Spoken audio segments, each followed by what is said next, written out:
Ողջույն Արագի նյուզի սիրելի հետևորդներ, եթերում ըստեյությանն է մեր տաղավարում այսօր հյուրընկալել ենք Զբոսաշրջության կոմիտեի առաջին նախագահ Հայաստանի ամերիկյան համալսարանի զբոսաշրջության ծրագրերի ղեկավար Զարմինե Զեյթունցյանին։ Բարև ձեզ Տիկին Զեյթունցյան, շնորհակալ ենք հրավեր ընդունելու համար։ Բարև ձեզ, շնորհակալություն հրավերի համար։ Տիկին Զեյթունցյան, նախ սկսենք թե այն թեմայից, թե դուք ինքներդ ինչպես եք գնահատում զբոսաշրջության ոլորտում գործող կրթական ծրագրերի համապատասխանությունը շուկայի իրական պահանջներին Հայաստանում։ Եվ արդյոք այսօր մեր բուհերում պատրաստում են մասնագետներ, թե հիմնականում տալիս են տեսական գիտելիք առանց որևէ գործնական հմտությունների։ Շատ դժվար հարց եք տալիս, այն իմաստով դժվար, որովհետև այստեղ իհարկե խոսքը գնում է նաև իմ գոլեգաների մասին, ում հետ մենք միասին դասախոսների ակումբի անդամ ենք։ Այսօր ես կուզեմ խոսել կամ խոսեմ ոչ թե դասախոսների մասին, այլ հենց կրթական համակարգի։ Մենք ունենք շատ լավ մասնագետներ, բայց ցավոք զբոսաշրջության մոտ 30-ից ավել ծրագիր կա Հայաստանում, բայց ես շատ ուսանողների հետ եմ զրուցել եւ պարզել եմ, որ զբոսաշրջության հիմնական գիտելիքները ավելի շատ տեսական են, կամ եթե նույնիսկ տեսական չեն, ապա պրակտիկ աշխատանքները ներառում են ոչ բուհին համարժեք տեսական աշխատանքներ։ Ես մի քանի օր առաջ հարցազրույց էի տալիս եւ պատմեցի, որ օրինակ բուհերից մեկի մագիստրատուրայի ծրագիրը, մագիստրատուրայի ծրագրի թեզը մարզերից մեկում 3-օրյա երթուղու կազմումն է։ Սա ինձ համար կարելի ասել ծիծաղելի է, որ այդպեսի բան չպիտի լինի, որովհետև զբոսաշրջությունը մի ամբողջ դիսցիպլինա է, որտեղ դու քննարկում ես այն թե տնտեսական աճի տեսանկյունից, թե կայունության, մշակութային, շրջակա միջավայր, զբոսաշրջությունը որպես քաղաքականություն, դեստինացիայի կառավարում, այսինքն կա շատ ավելի բարդ եւ հետաքրքիր եւ զբոսաշրջությանը օգուտ տվող թե պրակտիկ աշխատանքներ եւ թե դասընթացներ, որոնք շատ ավելի օգտակար են։ Ես չեմ ուզում թերագնահատել երթուղու կազմելու կարեւորությունը, բայց ես չեմ կարծում, որ դա բուհի աշխատանք է։ 2 օր առաջ եւս խոսում էի ուսանողներից մեկի հետ, պատահաբար, երբ նա պատմում էր, որ օրինակ դասընթաց ունեն Հայաստանի թանգարանները եւ մի սեմեստր միայն թանգարաններ են այցելել։ Ես նորից չեմ թերագնահատում թանգարանները իմանալու կարևորությունը, բայց ես զբոսաշրջությունը դիտարկում եմ որպես ավելի շուտ կառավարման տեսանկյունից, ինչպես է կառավարվում զբոսաշրջությունը, որովհետև եթե չկա այդ մեծ ռազմավարական պատկերը, ապա իսկ ուսանողները պիտի իմանան ինչ է նշանակում զբոսաշրջությունը որպես ռազմավարություն, որպեսզի կարողանան հետո թե մասնավոր սեկտորում աշխատեն, թե պետական սեկտորում, թե այցելավայրի կազմակերպությունում, ՀԿ-ում, միջազգայիններում տուրիզմի մասին համապարփակ գիտելիք է պետք ունենալ, որը ցավոք սրտի կարծում եմ պահանջարկի առումով շատ արագ պահանջարկ են գրանցել, բուհերը ծրագրեր են ստեղծել, բայց երբ խորանում ես այդ ծրագրերի մեջ, դու չես տեսնում զբոսաշրջության այդպիսի կարևոր ոլորտին շատ ավելի լուրջ վերաբերմունք, քան իրականում կա։ Ինչ բացեր կան զբոսաշրջության կրթության մեջ, հատկապես սպասարկման մշակույթի, լեզուների եւ միջազգային ստանդարտների մասով։ Տեսեք, լեզուների գիտելիքը հիմնական մեր ուսանողները, հատկապես նրանք, որոնք նաև հետագայում զբոսաշրջության մագիստրատուրային ընտրում կամ զբոսաշրջության ոլորտ, իրենք նաև գալիս են հենց այդ լեզուների, ասենք, լեզուներ են սովորում համալսարանում։ Ես կարծում եմ իհարկե լեզուների կարևորության մասին անգամ չեն կարող խոսել, ինչքան շատ լեզու իմանան կամ ինչքան շատ ավելի կրթված լինեն տարբեր։ Ես նույնիսկ այդքան լեզուների մասին չէի խոսի, այլ կխոսեի այլ ազգերի մշակութային առանձնահատկությունները ճանաչելու մասին, եւս մի բան, որը մեր հասարակության մեջ հատկապես եւ երևի զբոսաշրջության մեջ շատ կարեւոր է, որովհետեւ դու գործ ունես մշակութային փոխանակության հետ։ Եվ եթե դու չես ճանաչում այդ մշակույթները, որոնց հետ դու առնչվում ես, ապրելով ավելի փակ համակարգում ենք ապրելի վերջո 70 տարի, որից հետո էլ 30 տարի հետո նոր սկսել ենք մի քիչ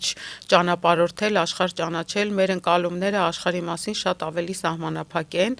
մենք էլ մի քիչ մեծամտությամբ տառապող ազգ ենք, եթե անկեղծ ասեմ, շատ եմ լսել արտահայտություններ, մենք մեր հարևան երկրների մասին ոչինչ չենք ճանաչում մշակույթների մասին, ես կարծում եմ մշակութաբանությունը, ճանաչել մշակույթները ամեն առումով, արվեստ, կինո, նաև ինչու՞ չէ ավանդույթներ, ամենօրյա կենցաղային ինչպիսի սովորույթներ ունեն այլ ազգերը զբոսաշրջության համար մանավանդ թե արտագնա, թե ներգնա, ինձ թվում է շատ կարևոր է հենց այս գիտելիքը, որը լեզուներից ավելի առաջ է, որովհետև թարգմանիչ կարելի է գտնել, բայց մշակութային, խորքային իմացություն այլ մշակույթի ավելի դժվար է։ Տիկին Զեյթունցյան, ինչու է ոլորտը հաճախ բախվում այսպես կադրերի պակասի, երբ միաժամանակ կան ավարտած մասնագետներ։ Դուք երբ ասում եք ոլորտ, եկեք հստակեցնենք, ինչը նկատի ունենք՝ հյուրանոցները, տուրօպերատորները, դեստինացիայի կառավարման կազմակերպությունները, ՀԿ-ները, միջազգային զբոսաշրջության կոմիտեն, ոլորտը շատ մեծ է եւ ինքը մի էկոհամակարգ է ամբողջական։ Ես հիմնականում լսում եմ բողոքներ մասնավոր սեկտորից, դրանք տուրօպերատորները, հյուրանոցները, եւ ես կարծում եմ, որ այս բողոքները, չեմ ուզում ասել անհիմն են, բայց օրինակ տուր փաթեթ հաշվելը, ես կարծում եմ, որ տեղում սովորելու վրա է հիմնված։ Համալսարանում սովորեցնել ինչպես են տուր հաշվում,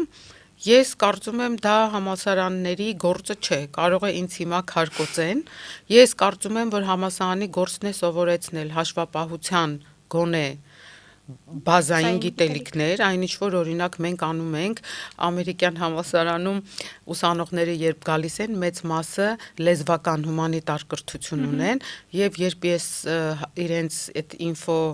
սեսիայի ժամանակ ասում եմ, որ մենք 5 դաս մաթեմատիկա ենք անցնելու, բոլորը սարսափում են, որովհետեւ մաթեմատիկական մտածողությունը ինձ համար շատ կարեւոր է, ես ինքս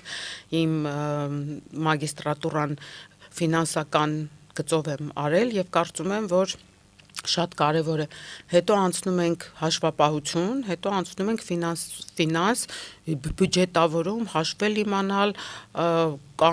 նաև ծրագրել մի քանի տարի առաջ, կարողանալ բիզնես պլան հաշվել, եթե մենք ուսանողին սովորեցնենք այդ թեորետիկ գիտելիքները, այդ տուր հաշվելը եւ դժվար, բայց նաեւ շատ հեշտ բան է, եւ հիմնական բողոքը, այո, մեկ դա է, եւ երկրորդը ես կարծում եմ այդ բու հավարտողների մեծ մասը միևնույն է Հայաստանը լավ չի ճանաչում։ Ես նորից եմ ասում, ավելի ընդհանրացված եմ ասում, որովհետև իմ շփումների ավելի շուտ էմպիրիկ հետազոտությունների արդյունքում կարող է 10 ուսանողից մեկը շատ լավ իմանալ, բայց ես ինքս էլ եմ շատ ուսանողների հետ շփվել եւ Հայաստանը վատ իմանալ, որովհետև տուր նորից է հիմնական բողոքը հենց այդտեղից եմ լսել, որ տուր օպերատորները աշխատող են փնտրում եւ չեմ կարողանում գտնել։ Մի քիչ պրոակտիվ ավելի, այսպես ասած, ինիցիատիվա մի հատ այդ հայերեն բառը մոռացա, ինիցիատիվա ցուցաբերող, նախաձեռնություն ցուցաբերող, դրա հետ միասին նաև հաշվարկել կարողանալ, ճկուն լինել, սրանք անալիտիկ ունակություններ, ես կարծում եմ այս սա պիտի բուհերում մենք կարողանանք դասավանդել։ Ձեր կարծիքով պետությունը որքանով պետք է ներգրավված լինի զբոսաշրջության մասնագիտական կրթության ֆինանսավորման եւ վերահսկողության հարցում։ Այսօր զբոսաշրջության կոմիտեի հովանավորության ներքո ստեղծվել է դասախոսների ակումբ, որի անդամ եմ նաեւ ես եւ շատ ուրախ եմ, որ ստեղծվել է այդ նախաձեռնությունը, որովհետև սա մի հարթակ է, որտեղ եւ կենթանի եւ առցանց եւ on-line հարթակի միջոցով բոլոր բուհերի զբոսաշրջության դասախոսները իրար հետ շփվում են եւ բարձրացնում են բոլոր այն հարցերը, որ ես կարծում եմ բարձրացնում եմ ես նաև այսօր։ Սա առաջին քայլն է զբոսաշրջության կոմիտեի ֆինանսավորմամբ է, որովհետև սա հատուկ ծրագրի շրջանակներում է ստեղծված։ Ես կարծում եմ, որ բուհերը ունեն այդ հնարավորությունը ուղղակի այնպես անել, որպեսզի ծրագրերը մի քիչ ավելի համապատասխանեն այն պահանջներին, որը կօգնի զբոսաշրջության կոմիտեն եւ դասախոսների ակումբը, նաեւ շփվելով ինդուստրիայի հետ, թե հյուրանոցների հետ, թե տուր ինդուստրիայի հետ, թե դեստինացիայի կառավարման, միջազգային նորից եմ ասում, շատ են, միայն հյուրանոց եւ տուր օպերատոր չէ այդ էկոհամակարգի մասը։ Ի վերջո, նաեւ ինչու՞ չէ ձեռներեցների հետ հասկանան, թե ինչ է հարկավոր ուսումնական ծրագրերում ներառել, որպեսզի հետո մենք կարողանանք նաև այդտեղից կադրեր։ Վերահսկողության առումով, գիտեք, ես մի քիչ կողմ եմ ավելի ազատականացման, ասեմ ինչու, որովհետև ամեն բուհ կարող է իր կոնկրետ ուղղվածությունը ունենալ։ Այստեղ կարևորը երևի ավելի շուտ ամեն բուհ, օրինակ ես նմանատիպ դեպք ունեցել եմ, երբ Կառավարման ակադեմիան 2016 թվականին սկսում էր իր մագիստրատուրայի ծրագիրը զբոսաշրջության ոլորտում, այնտեղ մի շատ լավ մասնագետ կար, որը մոտ 90 բուհի benchmarking էր արել աշխարհի եւ ստեղծել էր մի ծրագիր, որը իսկապես համապարփակ 2 տարվա ընթացքում ներառում էր կրթական այն բոլոր հնարավոր թե կուրսերը, թե ծրագրերը, որպեսզի այնտեղի ուսանողը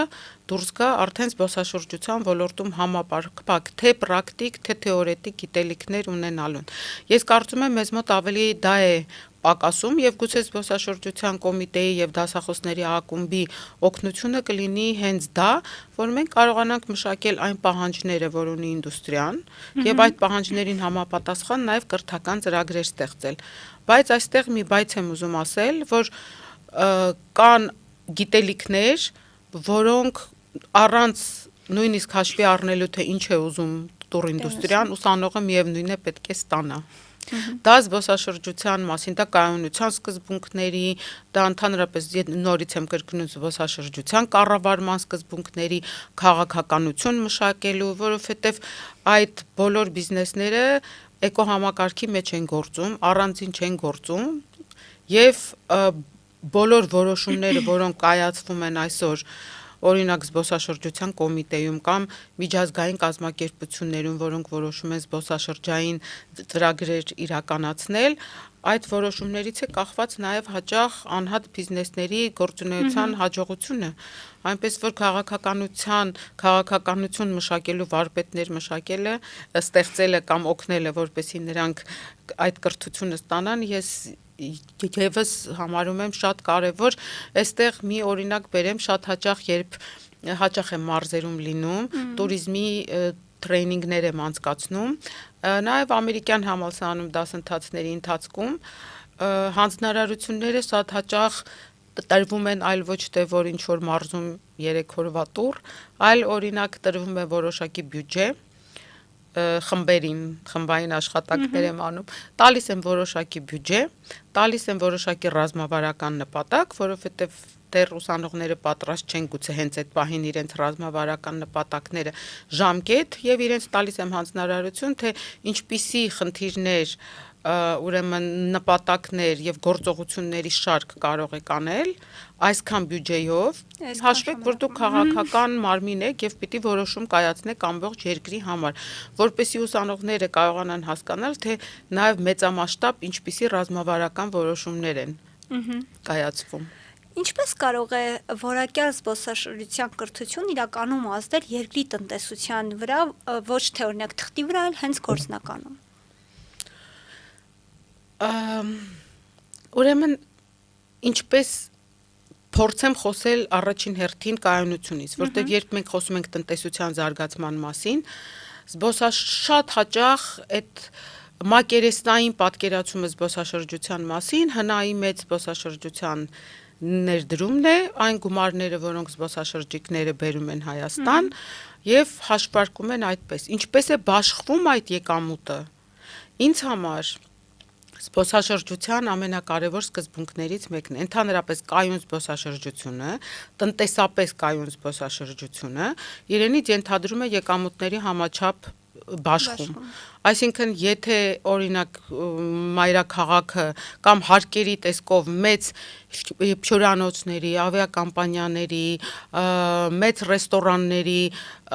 ստացած եկամուտը հարկային տեսքով մտնում է բյուջե, իսկ մարզերը մնում են անմասն, դա զբոսաշրջության համաչափ զարգացում չէ։ Հիմա որպեսի կրթությունը եւ տնտեսական զարգացումը իրար հետ համապատասխան լինեն, մենք պետք է հասկանանք նորից, ես այդքան նույնիսկ կրթության չեմ գնա, բայց այն մարդիկ, ովքեր կայացնում են որոշումներ, հատկապես ռազմավարական որոշումներ, քաղաքական որոշումներ զբոսաշրջության զարգացման մասին, պիտի ունենան ինչ է նշանակում տնտեսական կայունություն գաղափարը, այլ ոչ թե ընկնեն արագ եւ ոչ կայուն, ընդամենը շատ կարևոր է, բայց միայն պետական եկամուտ, այսինքն ստացվող անմիջական եկամուտների ետևից, այլ պիտի հասկանան այդ եկամուտները ինչպես են բաշխվում, եւ մի կարևոր բան էլ ձեզ ասեմ, կա շատ մի բացասական գործոն կամ ավելի շուտ միտում զբոսաշրջության մեջ արտահոսք եկամուտների, որովհետև եւ կարծում եմ, որ տնտեսական նաեւ որոշումներ կայացնելու եւ տնտեսական կրթություն ստանալու դերը կայանում է նրանում, որ թե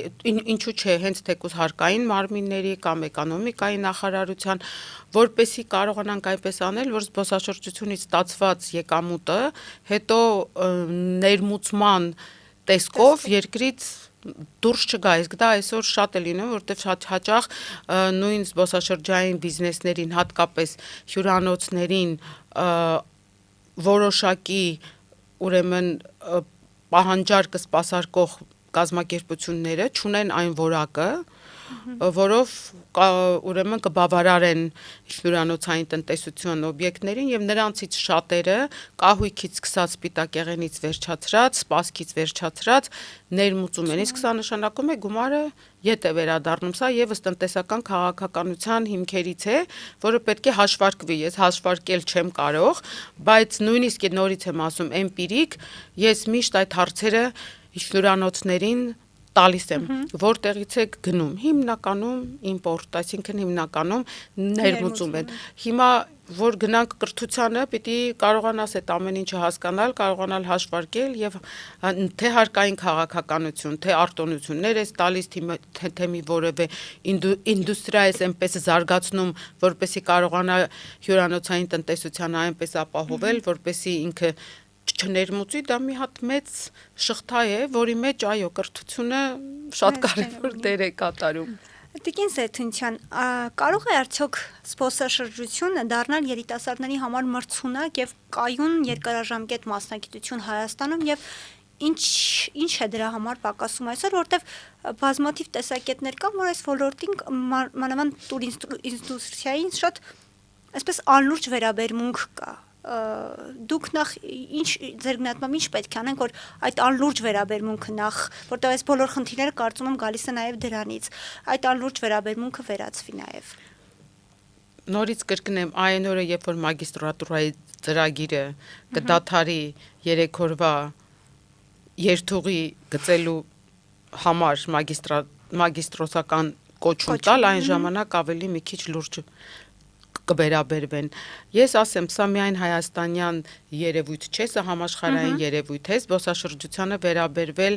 վերաբերել որպես կամայական ինչ-որ մի գործունեություն եւ կա այսպեսի ուրեմն միտում ամբողջ աշխարհում, որ ցանկացած մարդ, որը մի քանի անգամ ճանապարհորդել է, իրեն համարում է զբոսաշրջության մասնագետ։ Ես օրինակ ձեզ բերեմ, մենք ունենք մի կուրս, որը կոչվում է զբոսաշրջության ներածություն, ինչ է զբոսաշրջությունը, ուսանողներից մեկը 3-րդ դասից տեսնեմ այսպես ձեռքը գլխին է դրել եւ նստել է, նորից եմ ասում, անուններ չեմ տալիս, ասեց ես ձեր 3 դասին, ու սա ոչ թե ինքնագովեստ եմ ասում, այլ զբոսաշրջության մասին, գիտելիքի մասին է խոսքը, ասեց ես այս դասից 3 դասից ավելի շատ բան եմ իմացել եւ հասկացել եմ ինչքան լուրջ բան է զբոսաշրջությունը, քան ամբողջ 5 տարուց, որ ինչ որ մի բուհում սովորել եմ։ Նորից եմ կրկնում, ես սա ոչ թե որպես ինքնագովեստ եմ անում, այլ որպես դասագիրք կա, այդ դասագիրքը ունեն բոլորը, դասագրքին այսպես հասանելիություն ունեն բոլոր բուհերը եւ կարող են այդ նույն ձևով զբոսաշրջության գոնե ներածությունը, որպեսի հենց ուսանողները եւ նաեւ ինչու՞ չէ հետագայում թե հանրային, թե պետական սեկտորը, թե մասնավոր սեկտորը, որտեղ մասնավորում էլ շատերը туриզմ ինդուստրիային մտել պատահաբար Պատահաբար կամայականորեն հանգամանքների բերումով տարիների ընթացքում իհարկե մասնագիտացել են, բայց շատերը կոնկրետ մասնագիտական կրթություն չունեն ու երբ դու չունես այդ կրթությունը, դու նաև չես հասկանում, դու չգիտես ինչ չգիտես, այս մասին է խոսքը։ Ես կարծում եմ, եթե մենք կարողանանք այդ կրթության ոլորտում գոնե այդ դասախոսների խմբով փորձել հասկանալ, թե ինչպիսի ծրագրեր պիտի բողերում լինեն, որպեսի մարդիկ հասկանան, որ туриզմի բաժին չեն գնում, որովհետև այլ տեղեր չեն կարողացել ընդունվել, туриզմի բաժին չեն գնում, որովհետև մաթեմատիկայից լավ չեն, туриզմի բաժին չեն գնում, որ հետո ինչպես հաճախ ասում են, լավ երեխաս գնա միտեղ թուղթ տանի բերի, ես եւս դա շատ եմ լսել, որ դե լավ բան չկա, միտեղ աղջիկ երեխա է, թող ընդունվի աշխատելու, մենք դեռ 21-րդ դարում ենք, բայց նման խոսույթներ դեռ կան, սրա համար ես կարծում եմ, որ այդ մի քիչ պիտի դժվարացնել այդ բուհում սովորելու process-ը, որ հասկանան ինչ է նշանակում, որովհետև նայեք, տնտեսագիտություն, աշխարհագրություն, պատմություն, հայագիտություն, ազգագրություն, ուրեմն մաթեմատիկա, հաշվապահություն, ֆինանսներ, հոգեբանություն, մարքեթինգի մասին էլ չեմ խոսում, առաջինը, այսինքն դու գործ ունես բազմաշերտ մի դիսցիպլինայի հետ, սա մի ոլորտ չէ, զբոսաշրջությունը մի ոլորտ չէ, զբոսաշրջությունը տնտեսության զարգացման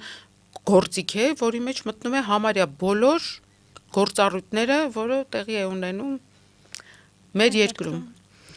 Տիկին Զեյթունցյան, խոսեցինք արդեն ոլորտի ընդհանուր բաց թողումներից, բացերից, բայց որոնք են ամենախոր այսպես խնդիրները ենթակառուցվածքներից մինչև մարդկային գործոն, մասնավորապես օրինակ մարզային զբոսաշրջության զարգացման ճանապարհին, որտեղ կարծում եմ դա կարևոր ճյուղերից մեկն է։ Ես ասեմ ամենագլխավոր գործոնը որն է, ինչպես որ հանրությունն է անլուրջ վերաբերում զբոսաշրջությանը, իմ կարծիքով նմանատիպ անլուրջ զբոսաշրջությանը վերաբերում է նաև մեր պետությունը։ Ինչու՞։ Զբոսաշրջության հատկացված գումարները մեկ զբոսաշրջիկին հասնող, ես հաշվարկները արել եմ, մեր հարևան երկրների հետ համեմատած 6 անգամ ավելի պակաս են։ Հանգիստ օրինակներ եւ թվեր կարող են բերել, այդ թվերը նաև այսօր կան զբոսաշրջության առաջիկա 5 տարվա ռազմավարական փաստաթղթում։ Քանի դեռ մենք չենք հասկանում, թե զբոսաշրջությունը ինչպիսի գործիք է քաղաքականության համար, ինչու նաև հանրային դիվանագիտության ամենակարևոր գործիքներից մեկն է, թե ինչպես գումարներ հատկացնելով զբոսաշրջության զարգացմանը մենք քաղաքական հարցեր ենք լուծում եւ երկրի պետական այն բյուջեն, որը հասկացվում է կոմիտեին, ուղղակի ծիծաղելի է եւ պահանջել կոմիտեից, որը կարող եմ ասել միակ մարմինն է Հայաստանում, որ այսօր երկրից դուրս Հայաստանը նպատակաուղղված գովազդում է, այլ որևէ կառույց գոյություն չունի։ Կարող է ինչ-որ մշակութային միջոցառումներ արվեն, բայց դրանք անուղղակի գովազդեր են, անուղղակի PR է։ Կոնկրետ զբոսաշրջության կոմիտեին գումարներ է հատկացնում երկրից դուրս երկիրը գովազդելու համար։ Այն դեպքում, որ կոմիտեն պետք է լինի շահառուն մեր երկրի ճանաչողության բարձրացման ուղղված քայլեր իրականացնող մի այլ մարմնի, այդ մասին հիմա չխոսեմ, շատ կընդարձակվենք, ես կարծում եմ մենք պետք է ունենանք հանրային դիվանագիտության, այսինքն ոնց որ երկրի PR մի ինստիտուտ պիտի ունենանք, բայց զբոսաշրջության կոմիտեն քանի չունի այն գումարները, որով կարող է հարցեր լուծել թե երկրի ներսում, թե երկրի դրսում, ես խոսել նրա մասին, թե մենք ինչ խնդիրներ ունենք, կարող եմ ժամերով խոսել, բայց դա ուղղված չէ որևէ կերպ զբոսաշրջության կոմիտեի աշխատանքին, ես էլ եմ այնտեղ եղել, ես այդ նույն, այսպես ասած, կրակի միջով անցել եմ եւ երբևէ չեմ կարող քննադատել մի կառույց, որը ուղղակի աննշան գումարներով դեռ այսքան մեծ աշխատանք է անում։ Եվ այսպես զբոսաշրջությունից գանք առողջապահություն, համաշխարհային բանկի գործադիր տնօրենների խորհուրդը հաստատել է 110 միլիոն ԱՄՆ դոլարի վարկի աջակցություն Հայաստանի Հանրապետության համապարփակ առողջապահական ծածկույթի ապահովման ծրագրին։ Ձեր գնահատմամբ ինչ ազդեցություն սա կունենա Հայաստանի առողջապահական համակարգի վրա, հաշվի առնելով ներկայիս առաջնային բուժօգնության պայմանները։ Գիտեք, ես ընդհանրապես դրա մասնագետը չեմ, որևէ կերպ չեմ կարող մեկնաբանել, որովհետև ես ավելի շատ կարող եմ խոսել առողջապահական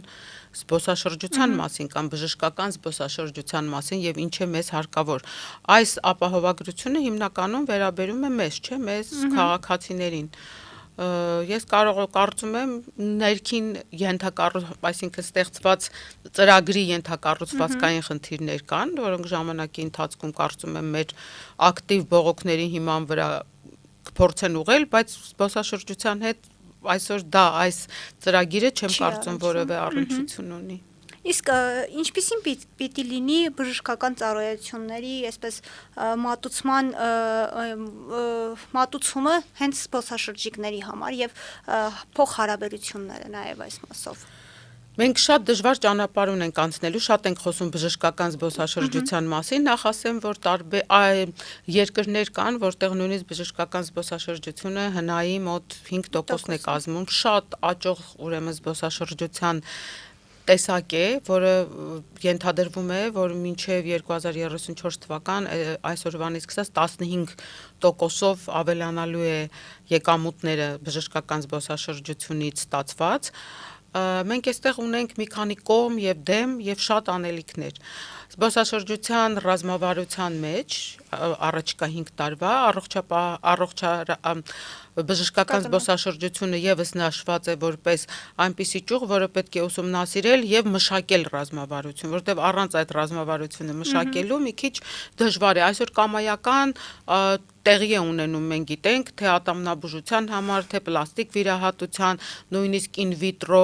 անպտղաբերության եւ այլն գալիս են այստեղ նաեւ պլաստիկ, ինչպես ասացի, բայց որպեսզի դա լինի համակարգված մոտեցում, մենք մի քանի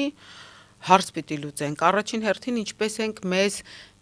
դերքավորում։ Այսօր կան երկրներ Տայլանդ, Հնդկաստան, Մեքսիկա, Թուրքիա, Իսրայել, որոնք ունեն միլիոնավոր զբոսաշրջիկներ, որոնք գալիս են հենց բժշկության համար, իրենք դիրքավորել են, ամեն մեկը ունի ինչ-որ մի ուղղվածություն, օրինակ Միացյալ Նահանգներից, Կանադայից, Մեքսիկա են գնում, ավելի էժան պլաստիկ եւ էսթետիկ վիրաբուժության համար, որը միշտ չի որ լավ է ավարտվում, քանի որ նաեւ այնտեղ գնի պատճառով մեկ-մեկ էլ հաճախ ոչ սերտիֆիկացված ինչ-որ բժիշկների մոտ են գնում։ Հայաստանը առաջինը պիտի հասկանանք, թե որոնք են գոնե այն մի քանի ուղղությունները, մոտավորապես գիտենք։ Երկրորդը, ես կարծում եմ, այստեղ պետք է մեր հիվանդանոցները կլինիկաները կան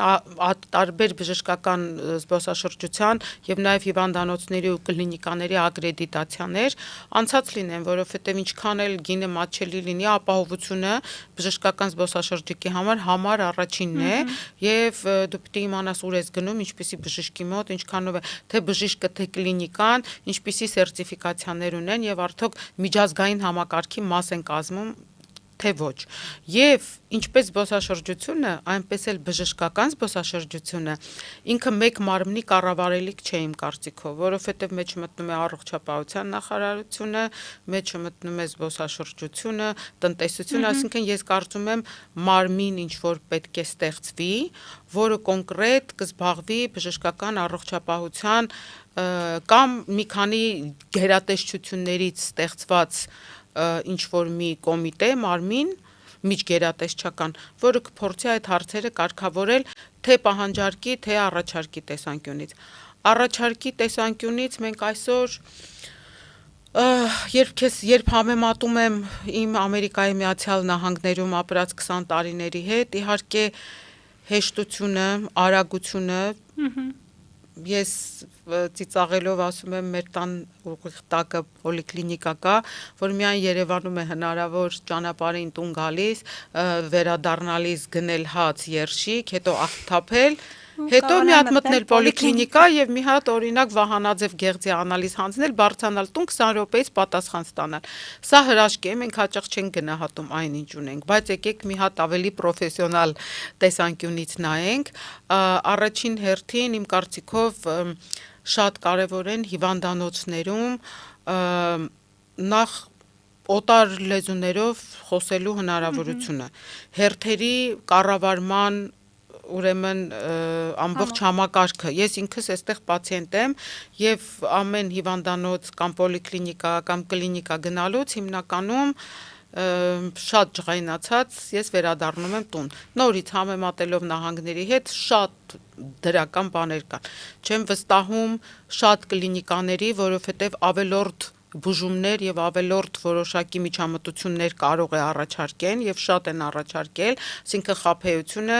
որպեսի հնարավորինս շատ գումար տանեն հիվանդից եւս կա, ես ասում եմ իմ անձնական, այս պահին դեռ չեմ խոսում ընդհանուր ինդուստրիայի մասին, հերթային համակարգ, այստեղ կա մի քանի վտանգ։ Առաջին վտանգը նրանումն է, որ գները, եթե ասեն նույն կլինիկաները կամ հիվանդանոցները գնային քաղաքականությունը ինչպիսին է լինելու, ինչպես ենք մենք կարողանալու կարգավորել, որ տեղացի բնակչության համար եւս գները չբարձրանան, տեսնելով, որ արտասահմանցիների համար սա շատ մատչելի է եւ իրենք պատրաստ են ավել վճարել։ Այսպես մենք շատ ենք ունեցել Հայաստանում, իմիգրանտները եկան, տների գները անմիջապես բարձրացան։ Ինչպես է սա կարգավորվելու 1. Customer service հաճախորդի սպասարկման որակը։ Դու այսօր գնում ես, կարող է արտասահմանցիներին լավ են վերաբերվում, չգիտեմ, հիմա որ գնամ անգլերեն խոսեմ, ես տեսնեմ ոնց։ Հիմնականում լավ չեն վերաբերվում, այսինքն մակարդակը դեռ ցածր է։ Միջազգային ստանդարտների, ուրեմն կա ստանդարտների, ինչպիսի ստանդարտներ պետք է լինեն, կամ ինչպիսի ակրեդիտացիա ու սերտիֆիկացիա պետք է ստանան, ինչպես է աշխատում ամբողջ համակարգը, ոչ միայն դա, այլ նաև հարակից տրանսպորտ, այդ հիվանդին դիմավորել, ինչ որ համակարգեր չէ պիտի լինեն, հիվանդը եթե բարդ վիրահատության է ենթարկվում, յետ վիրահատական այդ վերականգնման, այսինքն մի քանի կլինիկա իրար հետ պետք է կապերի մեջ լինեն։ Ես գիտեմ կազմակերպություն հիմա Միացյալ Նահանգներում, որ զբաղվում է եւ իրենց հետ էլ կապի մեջ եմ, մի մեծ հարթակ են ուզում ստեղծել, որը շատ լավ է, հուսամ որ կհաջողի, կան այդ խնդիրները։ Մի վտանգներից մեկն էլ նա է, նորից պիտի գա մշակութային փոխանակության, նորից պիտի գամ կայուն զբոսաշրջության, ես մեծ ռեսուրս պետական, բացի որոշակի օրինակ ինչ-որ հիվանդանոցների հետ մասնավոր պետական այդ partnership, այսպես ասած PPP է կոչվում, ստեղծելուց այն կողմ չէի գնա այս պահին, որովհետև Հայաստանը այն երկրներից է, որտեղ մենք ունենք աղքատության խնդիր, իսկ զբոսաշրջությունը շատ հաճախ այդ աղքատության խնդիրն է լուծում։ Ես հասկանալով եւ լինելով նաեւ բիզնեսի ոլորտի մարդ, հասկանում եմ, որ եթե վերցնում ես երկրի բյուջեի տեսանկյունից, ասում ես ինձ համար տարբերություն չկա, որտեղից կգա այդ գումարը, բայց ես մեծ գումարը, բայց հենց դրանում էլ կատարում է պետության դերը նրանում է, որ մասնավոր պետական շահի ճիշտ բալանս պահի, այսինքն խոսել նրա մասին, որ զգալի ներդրումներ անել զբոսաշրջության առողջական, որը շատ քիչ տոկոս է կազմում, թողնելով այն փաստը, որ զբոսաշրջիկների թողնելով այն փաստը, որ կարելի է գրավել այն զբոսաշրջիկներին եւ պետք է գրավել, որոնք հետաքրքրված են նաեւ քո երկրի մշակույթով, որոնք ճանապարհորդում են մայրաքաղաքից դուրս, որով կարող են իրենք հարստացնել նաեւ մեր համայնքներին ու մեր մարզերին։ Այդ առումով ես կարծում եմ բալանսավորել, բայց մի կարևոր շատ օգուտ կա նաև բժշկական զբոսաշրջության զարգացման համար, դա սեզոնայնության հաղթահարումն է, այն ինչ որ Հայաստանում այսօր շատ լուրջ խնդիր է, հյուրանոցների մեծ մասը հիմա դատարկ է, հենց նոր է մարզից վերադառնում, սեզոնայնության հարց կարելի է լուծել, շատ հարցեր կարելի է լուծել, ես կարծում եմ պիտի ռազմավարությունը մշակել, ես դեռ լուծումներ եւ ամենակարևորը իհարկե մարքեթինգը ինչ գումարներ ենք տալիս, այդտեղ արդեն կա իհարկե պետության դերը, բայց ես կարծում եմ այստեղ կա նաև մասնավորի հետ համագործակցելու դերը, որ միայն պետությունը չի, որ գովազդի եւ PR-ի վրա պետք է գումարներ դնի, այլ նաեւ այստեղ պետք են հիվանդանոցները եւ մասնավոր սեկտորը, որը շահագրգռված է, ինչպես անում են տուր օպերատորները, ամեն ցուցահանդես գնալուց իրենք էլ են գումար հատկացնում, որովհետեւ ինչպես ասացի, մեր պետությունն է զբոսաշրջության ոլորտին այնպիսի չնչին գումարներ է տալիս, որ մենք ստիպված ենք ողորմություն ուզել անընդհատ մասնավոր սեկտորից։ Եվ Տիկին Զեյթունցյան, ամփոփելով մեր զրույցը, բժշկական զբոսաշրջության այսպես տեսանկյունից Հայաստանը աշխարհի մյուս երկրների հետ համեմատած ինչ դիրքում է գտնվում եւ արդյոք այսպես զբոսաշրջիկների հոսք ունենք նաեւ հենց բժշկական զբոսաշրջության համար։ Գիտեք ինչ կոնկրետ թվեր չունեմ, կա որոշակի տոկոս, կարծեմ 10-ից մի քիչ ավել է, եթե չեմ սխալվում մեր 2023-ի հետազոտությունների մեջ, որտեղ հարցվածներից ինչ որ տոկոս նշում է, որ ինքը գալիս է Հայաստան հենց բժշկական զբոսաշրջության համար։ Ես կարծում եմ դրանք հիմնականում սփյուռքահայերն են այսօր, չկա որևէ տվյալ, ես առանց տվյալի չեմ կարող վերլուծություններ անել, նորից էմպիրիկ։ Հիմնականում սփյուռքահայերն են, որովհետև ինչպես ասացի, որևէ աշխատանք չի տարվել այսօր Հայաստանը որևէ հարթակներում, որևէ բժշկական ցուցահանդեսներ կան զբոսաշրջության, մեծ զբոսաշրջության ցուցահանդեսներում կան հատուկ բժշկական զբոսաշրջության տաղավարներ, որտեղ Հայաստանը երբևէ ներկա չի եւ դեռ պատրաստել չի ներկա լինելու, որտեղ շատ խնդիրներ ունենք մենք, այնպես որ ես կարծում եմ այսօր դեռ սփյուռքահայության շրջանում է եւ ես դեռ չեմ կարծում, որ գուցե ծոցի երկրներից ինչ որ մի փոքր տոկոս կա, բայց թվեր ցավոք սրտի չկան, որ ասենք ծոցի երկրներից այսքան տոկոս եկել է զբոսաշրջության համար։ Իսկ ես չեմ սիրում ուղակի հայտարարություններ անել առանց կոնկրետ թվեր իմ առաջ ունենալու, նաեւ լինելով թվերի մարդ, բայց մենք դեռ դիրքավորված չենք, մենք այդ ճանապարհին ենք, բայց մենք ունենք 7 միլիոն, երևի, 7 միլիոն սփյուռք։ Այնպես որ մենք կարող ենք դեռ քաղել ներքևում կախված պտուղը։ Եկենք այնպես անենք, որ սփյուռքահայը գա Հայաստան, այստեղ եւ իր բժշկական կարիքները հոգա եւ անպայման զբոսաշրջությունը չպետք է մեջտեղից անել եւ իրեն առիթ տանք նաեւ Հայաստանի հետ ծանոթանալ։ Ուղղակի վստահության հարց կա այստեղ, ամենակարևորը վստահությունն է։ Մի հատ օրինակ բերեմ, նույն ես 20 տարի նահանգներում եմ ապրել, որից 18-ը ապրել եմ Գլենդելում ամենահայաշատ քաղաքում, հայկական խանութներում, որտեղ արտակարգ որակի թե միրգ կար, թե Հայաստանից ուրեմն հերմուծվող որևէ ամերիկացի այդ խանութում դու չես տեսնի, որտեվ եթե վրան չկա գրած օրինակ այս խանութի ապրանքը FDA-ի կողմից իրենց food ուրեմն ուտելիքի կոնկրետ բան ունեն, ակրեդիտացիա, թե սերտիֆիկացիայի մարմին, եթե այդ մարմինների կողմից սերտիֆիկացված չի, իրենք դա չեն օգտագործել։ Այդ պարզ օրինակը խանութի կարող եմ մի ամբողջ երկրի վրա նաև բերել, որ արտասահմանցու համար Հայաստան գալու համար, որպես բժշկական զբոսաշրջություն, մեր բժշկական հաստատությունները առողջապահության նախարարության օգնությամբ եւ զբոսաշրջության եւ արտաքին գործերի գործ ունեն անելու, որպեսզի այդ ապահովության զգացումը տան, սա առաջին ամենակարևոր գործոնն է իմ կարծիքով։ Շնորհակալ եմ Տիկին Զեյթունցյան անչափ հետաքրքիր զրույցի համար։